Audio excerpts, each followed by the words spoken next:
समझता हूँ पार्टी का निर्णय होता है। पार्टी ने सोच समझ करके जब सारे ये कोई गाजर मूली की दुकान तो है नहीं। ਇਹ ਭਾਰਤੀ ਜਨਤਾ ਪਾਰਟੀ ਹੈ, ਕੋਈ ਕਾਂਗਰਸ ਨਹੀਂ ਹੈਗੀ ਜਿਹੜੀ ਚੱਲਦੀ ਫਿਰਦੀ ਟਿਕਟ ਦੇ ਦੂਗੀ ਤੇ ਟਿਕਟ ਬਦਲਣਾ ਕੋਈ ਰੋਟੀ ਸਬਜ਼ੀ ਦਾ ਖੇਲ ਨਹੀਂ ਹੈਗਾ। ਇਹ ਕੰਮ ਕਾਂਗਰਸ 'ਚ ਹੁੰਦੇ ਨੇ, ਬੀਜੇਪੀ ਦੇ ਵਿੱਚ ਨਹੀਂ ਹੁੰਦੇ।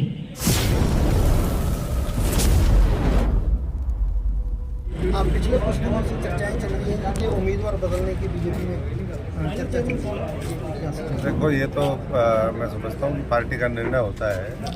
पार्टी ने सोच समझ करके जब सारे ये कोई गाजर मूली की दुकान तो है नहीं तो सारा उतार दिया। ये तो दुष्प्रचार कुछ लोग हैं जिनके अपने एजेंडे होते हैं, वो मिलकर के विपक्ष के साथ बहुत तरह की चीज़ें करते हैं। भारतीय जनता पार्टी ने सारी चीज़ों के साथ विचार विमर्श करके 5-5, 6-6 सर्वे करा करके और आखिरी में मेरे जैसे एक साथी को मौका दिया है। तो मैं समझता हूँ कि ऐतिहासिक वोट से भारतीय जनता पार्टी ये सीट भी और बाकी 10 की 10 सीटें वो जीतेगी। मोदी जी के झोली में हम 400 पार जो आंकड़ा होगा उसमें इन सीटों की भी विशेष भूमिका होगी। और आने वाले समय ये नहीं, विधानसभा के चुनाव में भी पूरे जो संयुक्त विपक्ष है उसका सुपड़ा सामना। पिछले दिनों में रतिया विधानसभा क्षेत्र में विरोध का सामना करना पड़ा, उसको किस नजरिए से? देखिए 2-4 लोग अगर उस तरीके से आ जाए, ये तो लंबा मामला चल रहा है।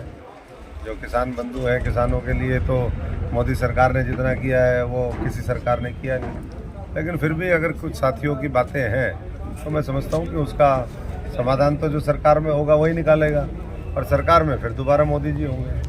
तो मैं तो सबसे आह्वान ये करूँगा कि मोदी जी के हाथों को मजबूत करें।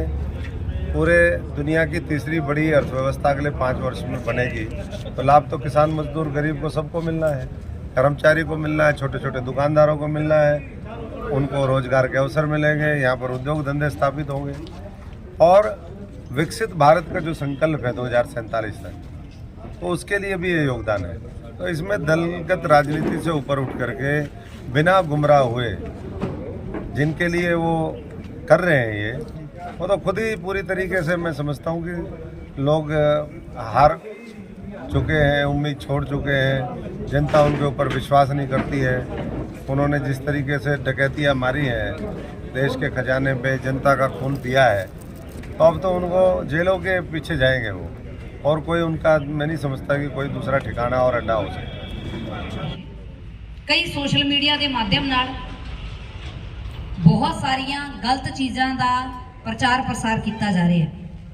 ਤਾਂ ਸਾਡਾ ਜਿਹੜਾ ਲੀਗਲ ਸੈੱਲ ਹੈ, ਮੇਰਾ ਉਹਨੂੰ ਵੀ ਹੱਥ ਜੋੜ ਕੇ ਬੇਨਤੀ ਹੈ ਕਿ ਜੋ ਵੀ ਕਿਸੇ ਵੀ ਤਰ੍ਹਾਂ ਦਾ ਇਹ ਸੋਸ਼ਲ ਮੀਡੀਆ ਦੇ ਰਾਹੀਂ ਜਾਂ ਕਿਸੇ ਵੀ ਮਾਧਿਅਮ ਨਾਲ ਇਹ ਜਿਹੜਾ ਗਲਤ ਪ੍ਰਚਾਰ ਪ੍ਰਸਾਰ ਹੋ ਰਿਹਾ ਉਹਦੇ ਤੇ ਲੀਗਲ ਐਕਸ਼ਨ ਲੈਣ ਦਾ ਛੇਤੀ ਤੋਂ ਛੇਤੀ ਕੰਮ ਕਰਨ, ਕਿਉਂਕਿ ਇਹ ਭਾਰਤੀ ਜਨਤਾ ਪਾਰਟੀ ਹੈ ਔਰ ਭਾਰਤੀ ਜਨਤਾ ਪਾਰਟੀ ਦਾ ਡਿਸੀਜਨ ਬਹੁਤ ਵੱਡੇ ਲੈਵਲ ਤੇ ਹੁੰਦਾ ਹੈ। ਅੱਜ ਵਿਪਕਸ਼ ਦੇ ਕੋਲ ਚਾਹੇ ਤਾਂ ਸਾਡੇ ਕੈਂਡੀਡੇਟ ਨੇ, ਚਾਹੇ ਸਾਡੀ ਪਾਰਟੀ ਹੈ, ਦੋਨਾਂ ਬਾਰੇ ਕਹਿਣ ਨੂੰ ਕੁਝ ਨਹੀਂ ਹੈਗਾ।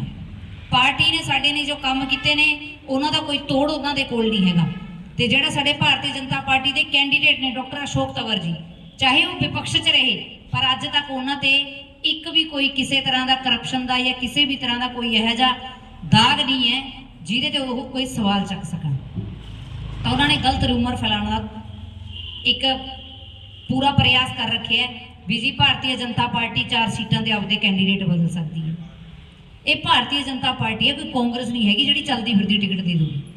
ਇਹ ਬਹੁਤ ਵਿਚਾਰ ਨਾਲ, ਬਹੁਤ ਮੰਥਨ ਨਾਲ ਤੇ ਬਹੁਤ ਸਰਵੇ ਦੇ ਬਾਅਦ, ਜਦੋਂ ਪੂਰੇ ਸਰਵੇ ਦੇ ਵਿੱਚ ਆਮ ਜਨਤਾ ਦੀ ਆਵਾਜ਼ ਇਸ ਗੱਲ ਤੇ ਆਈ ਵੀ ਡਾਕਟਰ ਅਸ਼ੋਕ ਤਵਰ ਜੀ ਨੂੰ ਟਿਕਟ ਮਿਲਣੀ ਚਾਹੀਦੀ ਹੈ, ਉਹੀ ਭਾਰਤੀ ਜਨਤਾ ਪਾਰਟੀ ਦੇ ਜਿਤਾਊ ਕੈਂਡੀਡੇਟ ਨੇ। ਉਸ ਤੋਂ ਬਾਅਦ ਉਹਨਾਂ ਨੂੰ ਟਿਕਟ ਮਿਲੀ ਹੈ। ਤੇ ਟਿਕਟ ਬਦਲਣਾ ਕੋਈ ਰੋਟੀ ਸਬਜ਼ੀ ਦਾ ਖੇਲ ਨਹੀਂ ਹੈਗਾ। ਇਹ ਕੰਮ ਕਾਂਗਰਸ 'ਚ ਹੁੰਦੇ ਨੇ, ਬੀਜੇਪੀ ਦੇ ਵਿੱਚ ਨਹੀਂ ਹੁੰਦੇ।